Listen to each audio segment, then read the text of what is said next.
National Curriculum Framework Pakistan Ministry of Federal Education and Professional Training. Page 55. Chapter 6. Learning Environment in Schools. 6.1 Learning Environment and its Components. Learning environment is vital to effective teaching and learning and serves as a foundation of entire system of education. Conducive classroom environment is an important precondition for effective teaching-learning process. It provides students an opportunity to think and behave in a positive manner and helps to enhance, promote, and encourage students' learning in all academic settings. 6.1.1 Physical Component.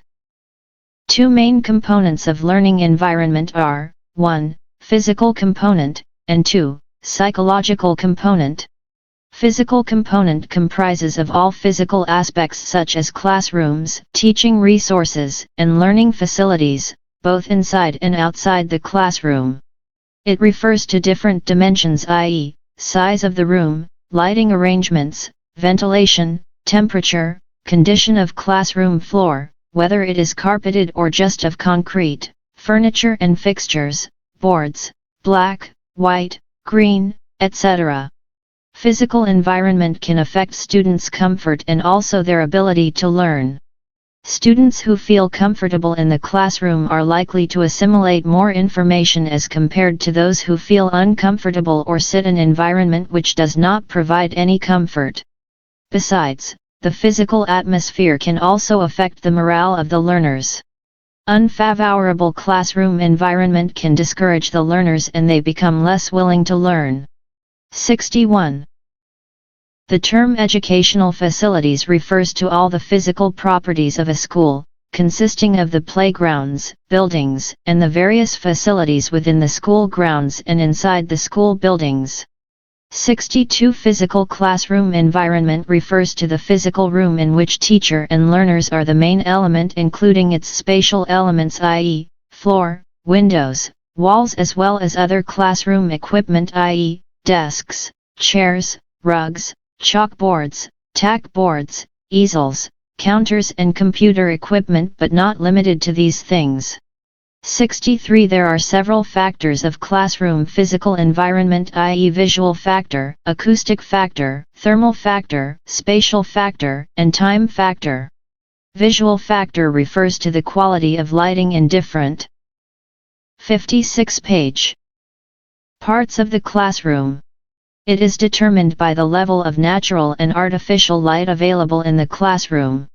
It also refers to the way by which the classroom environment is arranged, i.e. visually interesting, creating a favorable atmosphere and any unwanted disruptions, e.g. windows overlooking playgrounds, etc.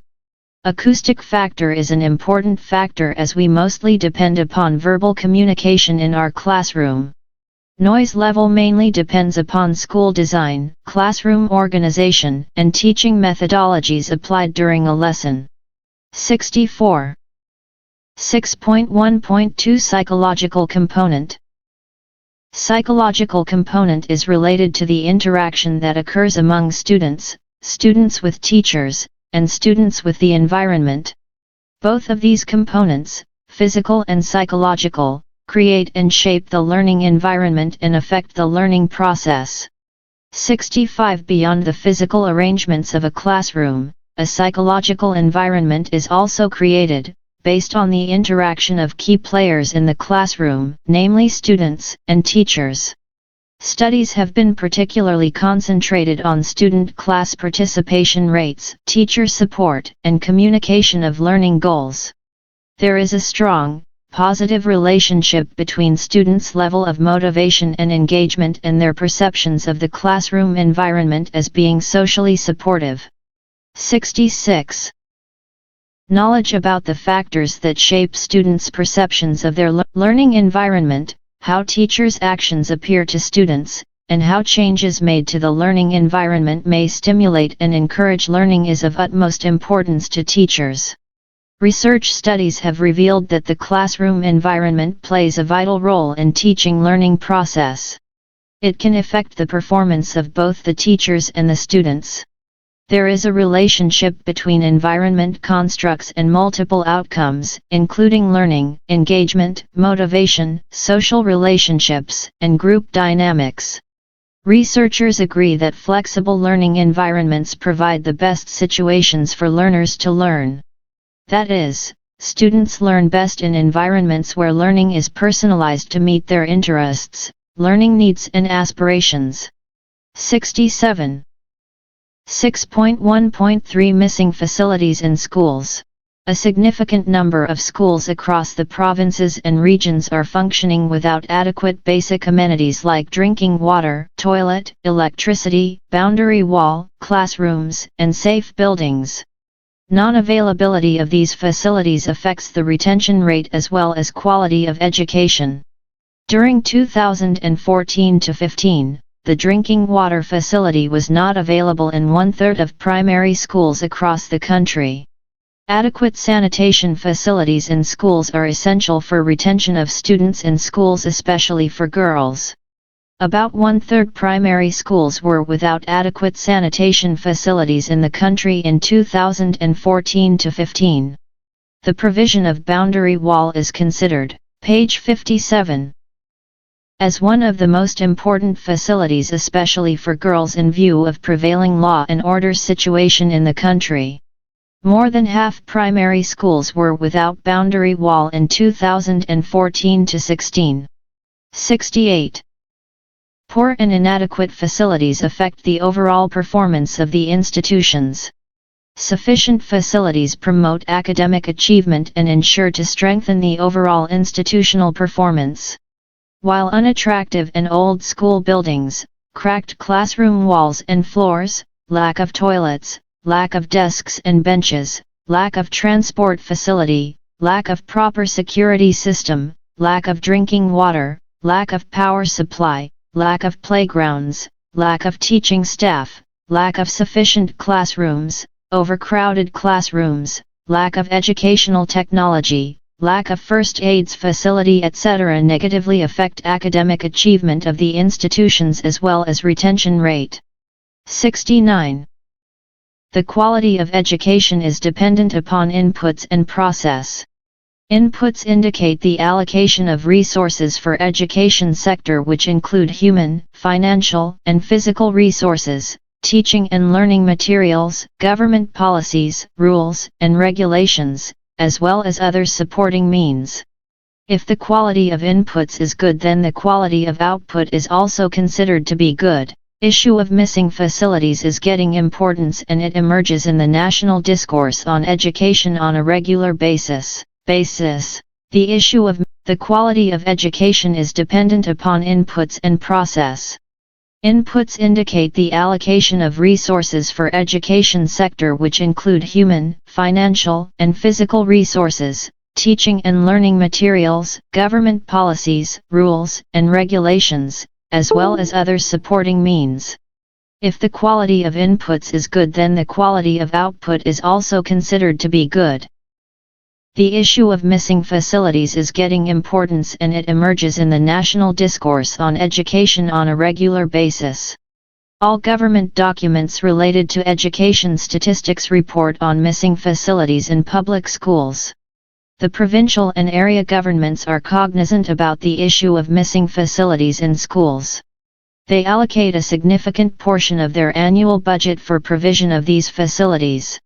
For example, in 2016-17 budget, the Government of Punjab has allocated an amount of 50 billion rupees for school strengthening program, which includes strengthening of schools in dangerous and dilapidated buildings, construction of 36,000 new classrooms in primary schools, and provision of missing facilities. 70. Similarly, the other provincial governments have also given high priority for provision of missing facilities by allocation a significant amount for schools improvement. However, improvement of school program is a continuous process which needs a lot of resources. 6.2 School Infrastructure Guidelines. As already pointed out, the school infrastructure plays an important and positive role in making the learning joyful. Studies have been conducted on the school infrastructure and guidelines have been developed according to the local conditions, availability of resources and norms of the society. The school infrastructure guidelines of the countries like Philippines, South Africa, and India have been reviewed. Considering our local conditions and funding resources, following guidelines are of worth consideration by the provinces and areas. 58 page. 6.2.1 School site. The site for the school should be suitable because it serves educational activities and provides a favorable learning environment.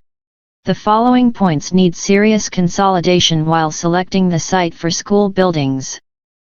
A school site should be easily accessible to a large number of students. It should have an adequate piece of land for new school buildings and its play area, and it should have also provision for the future expansion requirements. It should have well-drained level, not prone to flooding. Site of school should have good soil conditions to allow for strong foundations and big structure. Site should be away from hazards like heavy traffic roads, rivers, ponds, railway station, and track. The site should preferably be at a quiet place away from places generating noise and pollution, such as cinemas, factories, and shopping centers. The location of the school should ensure easy accessibility to roads, sewage lines, and other basic services. The site or area for a new school should be large enough to provide space for playground, indoor games, and morning assembly. The school site and its immediate vicinity shall be free from any condition endangering health, safety, and moral growth of students. 6.2.2 Design and layout of school buildings. Learning is at the heart of schooling, and anything that facilitates learning should be at the core of school design. 71 The size and shape of the site, the prevailing climatic, economic, and cultural conditions are important factors which have an effect on the design and layout of a school. These factors are often not taken into account at the time of planning architect, resulting in inappropriately designed school buildings. The faulty designed buildings are unattractive to the children and not compatible to support a modern education system. School buildings are significant to the teaching and learning process that have a positive impact on students' behavior and achievements. Therefore, when designing a school, the following factors should be kept in view. Buildings should be arranged in the most economical way, taking into account orientation, the slope of the site, and the prevailing climate. Page 59. Layouts should incorporate courtyards and other external spaces for recreation, teaching, and learning. School buildings should strictly follow technical standards/specifications developed by each province/region. Environmental factors such as air temperature, air humidity, air movement, and the temperature of surrounding surface should be kept in view at the time of designing school building. Design of school facilities should provide unhindered access, stay and learning of students with special needs. 6.2.3 Classrooms Facilities. The classroom is a contained unit of learning space. To be effective, it must be designed in such a way that spaces and facilities reflect the educational processes and activities. Each classroom shall be suitably structured and decorated to make it interesting and conducive to teaching and learning. It is worth mentioning that there is no standard size of classroom and it varies from country to country, depending on socio-economic condition of the area. The classroom size and designing can help to facilitate and improve the teaching and learning process. Therefore, when deciding on the size of the standard classroom, the following factors should be taken into account. The classroom should allow sufficient space for the maximum number of students that the teacher can effectively teach in comfort. In small rural communities, it should allow adequate space for multi-grade teaching. It should allow and encourage innovative teaching methods. It should allow space for changes in teaching methods during its lifetime. The average space for learner varies from country to country. In South Africa, the average space per learner for primary is 1.2 square meters and secondary schools it is 1.5 square meters. In case of India, the average space per student at primary level is 1.11 square meters and for secondary school students it is 1.26 square meters. The provinces/regions have to determine the average class size and average space per pupil on the basis of student-teacher ratio and student-classroom ratio. Classrooms need proper ventilation because children breathe a greater volume of air in proportion to their body weight than adults do, therefore, arrangements should be made for proper ventilation of schools and classrooms. 60 page. Most of public schools do not have chairs and tables, benches and desks etc. for students, and children have to sit on the ground in summer and winter. Therefore, furniture for students should be provided to all schools and it should be durable, comfortable, attractive, and according to the size and needs of children. Classrooms should take into account changing weather conditions. Proper arrangement for heating during winter and cooling arrangement during summer should be made.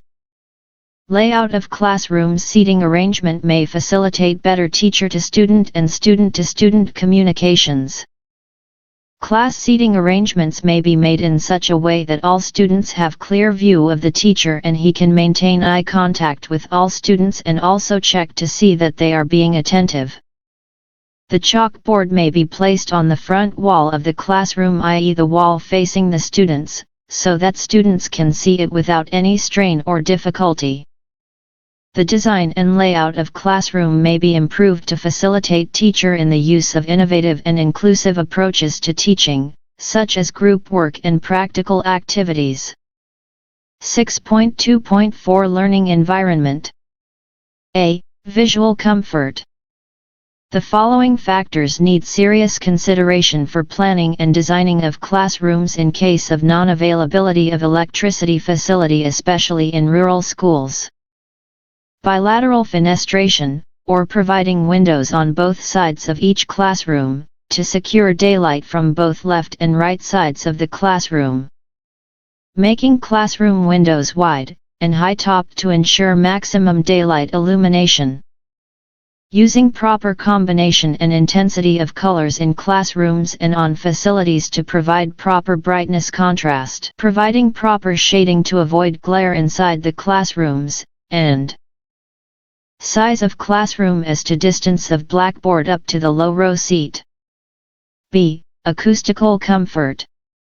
A number of research studies have identified the relationship between good acoustic and academic performance. A higher achievement of students is associated with schools that have less noise. Therefore, acoustic comfort in school may be achieved by taking into account the following aspects. Page 61. Locating the school in a quiet neighborhood. Locating the school building at a reasonable distance from the street. Proper zoning of the school site to separate noisy areas from those where silence is required, and arranging the seats in such a way that no pupil is more than 7 meters away from the teacher standing in front of the room. C. Sanitation facilities. All children need a safe and hygienic learning environment, as lack of these facilities has negative impact on students' learning. Findings of various research studies indicate that the girls' enrollment and retention increases when there are clean, safe, separate, and private toilet facilities in schools. Non-functional toilets are also one of the main factors for dropout, especially for girls. Public schools, therefore, should be provided with adequate sanitation facilities which promote health and hygiene standards. Each school should have toilet-separate facilities for students and teaching staff. D. Drinking water. Potable water supply facilities are a basic necessity for the health and life, especially of small children. The provision of water supply facility is sometimes overlooked in education programs. Therefore, portable water supply shall be available in each school. E. Electricity. Classroom lighting plays a crucial role in student performance, students cannot study unless lighting is adequate, and therefore, electricity should be provided to all public schools.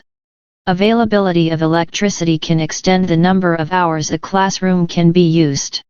Similarly, in summer zones of Pakistan, ceiling fans produce a more comfortable environment for learning, and availability of electricity enables the schools to operate equipment that can help in teaching. F. School health, safety, and security. Health screening of students should be institutionalized and first aid facilities provided in each school. School management should ensure that healthy food and eatables and space for prayers are provided at the tuck shops or canteens, etc. All public schools should have boundary wall. In view of prevailing law and order situation, proper security arrangements should be ensured in all schools.